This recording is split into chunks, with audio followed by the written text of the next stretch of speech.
In this ETF Prism report, we're going to discuss something quite timely, how to invest in the Trump economy or the Trump administration. And I had this idea because recently I noticed that the current number one article on ETF.com is top picks now that Trump is president. I was actually asked to contribute to this, and I thought a lot about what to say. And because I thought too much, I didn't get my actual submission in time. I actually saw Cynthia Murphy, who's the consolidated this down at ETF.com's big conference in Florida, and asked, what do you think of this area? And we kind of talked a little bit about what some of my peers and competitors have put together here. And I think there's some really great ideas. They went through and they thought about things like, he's likely to help this sector, healthcare or fixed income, or he's likely to have this effect on fixed income, or this effect through protectionism on China, and all those sorts of things. Now, as usual, at Tarosa, we take a little bit different tack to thinking through things like this. These are all fine ideas, but in my opinion, many of them are kind of buy the rumor, sell the news. People already know or have already pumped up the valuations of certain subsectors or sectors or asset classes based on these theories.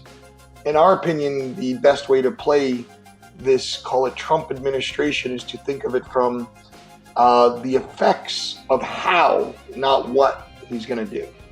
And so with that, I'm going to share with you our perspective on it. So first off, what I have seen so far is, regardless of your political point of view, the new president is looking at dictating policy, not through old media, but through new media. I mean, we can see him shouting off about Iran, as well as various different other events within our economy.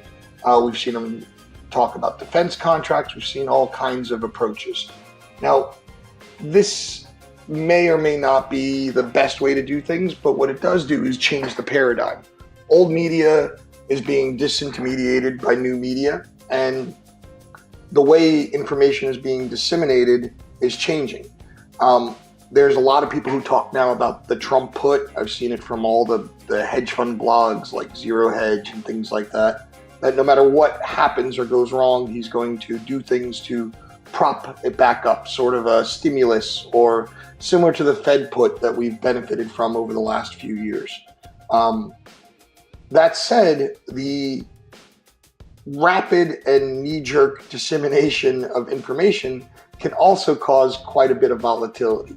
Volatility is usually thought of or manifested in the marketplace through the VIX. Now, I could spend all day talking about the VIX.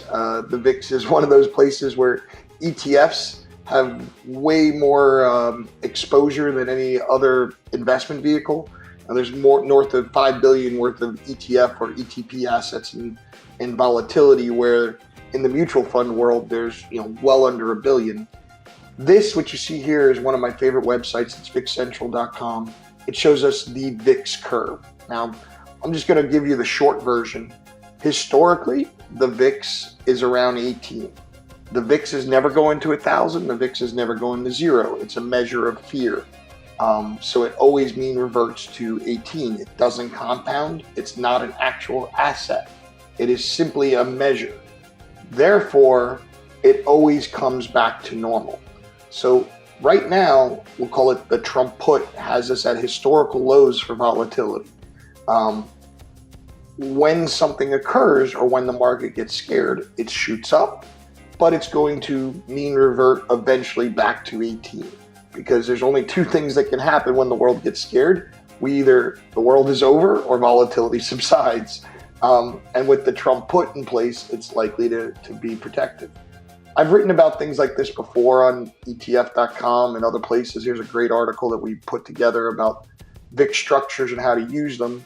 But the basic gist is, every time there's a volatility spike from quick information, there are products like XIV or ZIV that are short and midterm futures based, that when the VIX spikes, you can use these to capture that mean reversion back to normal. There's also new products like VMIN from RecShares that focus on the ultra short-term curves, the weeklies essentially. It's active product, but focused here, has even more delta to the recovery. So that's one approach.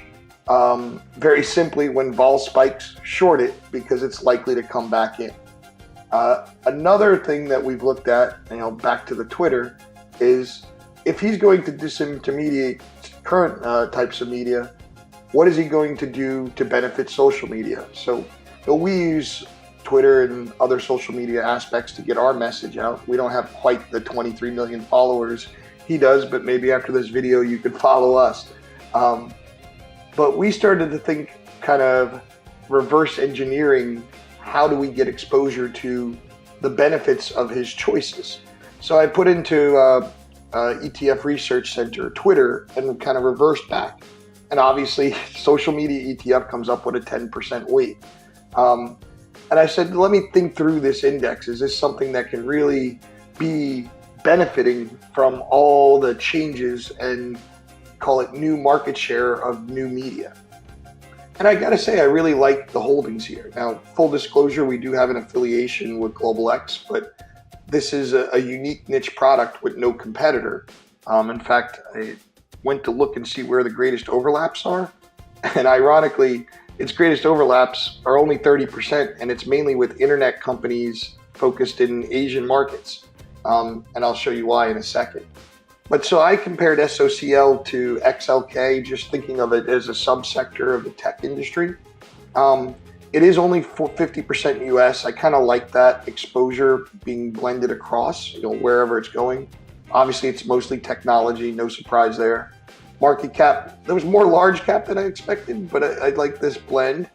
And underlying securities, Facebook, Tencent's basically the Facebook of China. That's why we have some of those exposures. The index is the Russian version. Twitter up there at the top.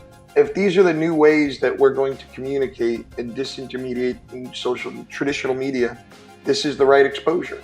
And yet only having 13% overlap to the traditional tech indexes. Performance basis, it's been a little more volatile, but you can even see, over the last year, the rise of social media versus traditional technology. So all that said, love to have this many followers and love the idea of reacting to what he does rather than what he says. And these are great ways to invest in the new Trump economy. Thank you.